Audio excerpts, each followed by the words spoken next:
Hello, Dr. Johnson here, and for another installment episode, whatever, in our ongoing study of the power of virtue. And today's installment is called Virtue-Powered Prayer. This is number 5 of, well, there's going to be over 20 of these, so we are definitely taking a deeper dive into this whole notion of virtue. And so here we go. What about prayer? You know, there are many ways to pray, and I think we all find our own maybe personal kind that is most productive for us. One of the ones I like is the kind of prayer that comes out of the early Christian church, what are called the Desert Fathers and Mothers. These are basically hermits who were in Egypt, and they have a very different contemplative kind of prayer. There's been a lot of research done on this thing called prayer, and one of them is MD Dr. Larry Dossey. He's written some pretty enlightened work on this. In his book, especially I like, is called Healing Words. So prayer can guide and sustain us, and there's lots of things about prayer that I think we look at. But let me just read you this quote from his book, which I think is really a gem. While medical science is our primary tool to address our physical ailments, it is prayer that is our primary tool to address the fear, the anxiety, the angst, the anger that generally accompanies sickness, especially protracted sickness. So he's doing something very ingenious here. I think this is really a pivot point for us to understand prayer. On the one hand, we have the physical side of sickness, our body. On the other hand, we have all the other, what I call the concomitants of the sickness, which can be depression, anxiety, anger, worry. All of this exacerbates the pain that sickness brings us. So what's the role of prayer here? Well, prayer renews our personal faith in God. Prayer activates our gratitude. It stimulates deep acceptance. It fortifies hope, and it reinforces truth, just to name a few things. It does so much, and all of this is things that aren't generally seen here. Prayer is a real gift to us, where we can appreciate the higher sense of the presence of God within you. Another researcher gives us another view of prayer. This is Dr. Another MD, Dr. Harold Koenig from Duke University. He has done tremendous work, and he's written many books on this, looking at the value of prayer and what does it mean for us. And I'm taking some of this material from his book called The Healing Power of Faith. So Dr. Koenig set out to investigate all this value, the benefits of prayer for us. An overall template, he says, is that prayer gives us an overall happiness, or it increases our overall happiness, or what is called in psychology, life satisfaction. It also raises our morale so that we have what we would call a more positive mental attitude. Dr. Koenig's research findings indicate that, and I'm quoting now, a strong personal faith directly shields people from life's inevitable problems, which in turn increases our sense of well-being. Now, when he uses the word shield, he doesn't mean it stops it. No, it doesn't stop it, all these things that happen to us, noxious things. But it does allow us, prayer gives us the strength, the spiritual strength, to be able to move into these things that happen to us and have a very different outcome from us. I mean, this is some of his findings. This is just a little smidgen of his findings. He says, religiously active and prayerful people live long and healthier lives. This is not an opinion. This is what comes from his very clear scientific research on all this. He says, people who regularly pray are 40% less likely to have high blood pressure. Really? That's pretty amazing. He says, adults who attend religious services have stronger immune systems. Now, really, what is it that does this? Why is it that people who go to church have stronger immune systems? I mean, you would never sort of think of that, but these are his findings. He's been given lots of awards for all the things that he's done. I mean, this is hard data scientific research that is going on here. Prayer does bring us into a more intimate connection and conscious connection with God. Prayer positions us to receive the maximum benefit from the abundant treasure of healing grace that God is constantly giving us.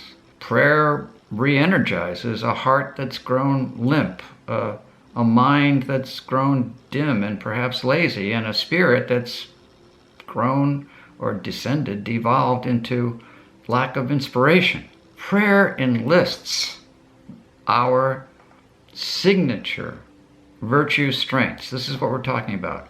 Prayer enlists it. Prayer is a mechanism for inviting the grace to come into us so that these tools, which we're calling virtues that have been given to us, can be activated in our lives.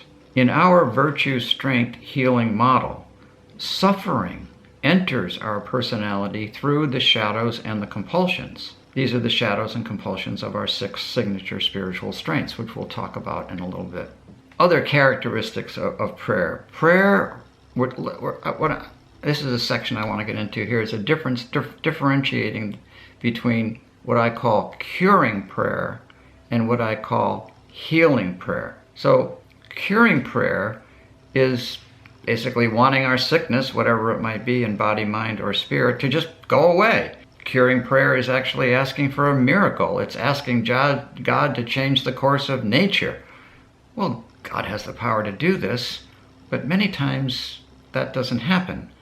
But other things can, if we address what's going on with us, the torments of our lives, with prayer. So curing prayer is directing God.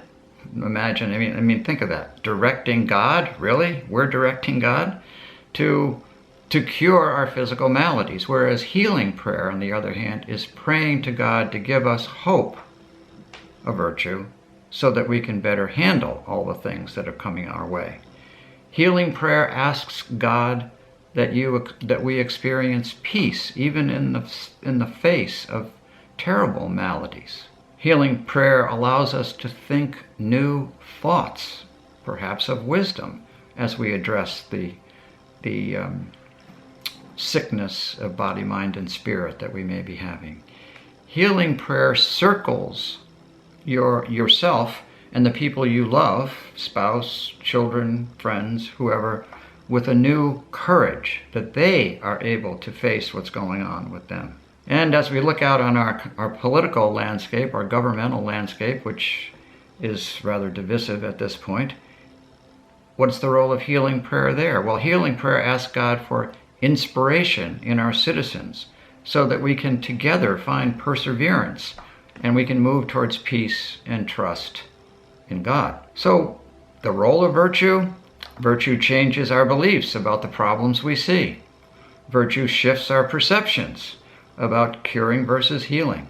Virtue modifies our thoughts, clarifies our feelings, allows us to make solid right choices, and gives us a clear-eyed action for generating healing growth.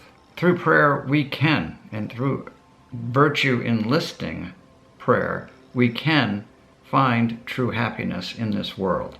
We will still experience the sicknesses, the maladies of body, mind, and spirit, but we will experience them in a different way. This is what my research found when I was working in the hospital those many years and saw patients who were identifiably different. And remember what made them different? Virtue. Virtue made them different. So virtue is what can allow us to address the human brokenness of our compulsions and the spiritual deficiencies and fears of our shadows. That's what's working here. Healing is the goal of virtue praying. And while I'm talking about that, one of my books is Prayers for Spiritual Strength. I think I may have held this up to you before. But there are prayers in here for all 30 of the virtues that I found in my study working in the hospital, that all 30 of the virtues there. And there's also prayers in here for all the shadows and the compulsions as well. If you want to learn more about all of this, then I can humbly recommend this book, Discover Your Spiritual Strengths, which is kind of the tome. It's a little bigger than the rest of my books, but it does completely describe what's going on here in the virtue prayer. So one final note about prayer. I teach this to my patients, and it's based on a lot of psychological research on the value and the power of imagination. So let's say a person has knee pain. Well, I instruct them or coach them, counsel them to get a mental picture of exactly where the pain is in their knee. And then imagine one of their spiritual strengths, and that is virtue, as a pulsating white light. And imagine that white light actually going down to the very spot in your knee where you feel the pain. And to stay with that for 5 or 10 minutes, imagine this pain pulsating and pulsating. And as it does, it's moving the pain away. It may not remove all the pain, it probably won't, but it will allow you to tolerate that pain better. What if you have cancer? I recommend people to actually visualize the cancer cells and having this white pulsating light surround those cancer cells and actually eat it up. What about depression? Well, the physical theory and findings about what causes depression in our brain is the chemicals in our brain are called neurotransmitters. These are the chemicals that move a thought or a feeling from one side of the synapse, which are the spaces between the neurons in your brain. You have 2 trillion of them up there, but there are spaces that don't quite touch, and that space is called a synapse. And in that synapse, there are a number of chemicals. So imagine that bright pulsating light of one of your virtues is actually surrounding that synapse, and in the pulsating movement of it is activating these neurotransmitter chemicals to more come to life, so that you can move the thoughts across and you won't be so lethargic, etc., etc. So we can, and any malady you can use this with. If you can take that concept and move it through and extend it into what's happening in your body or your mind or your spirit. The value of prayer, it cannot be measured. It cannot be quantified. There is no metric that can see it. It just works. Thanks so much. We'll be seeing you very soon for our next installment in the power of virtue.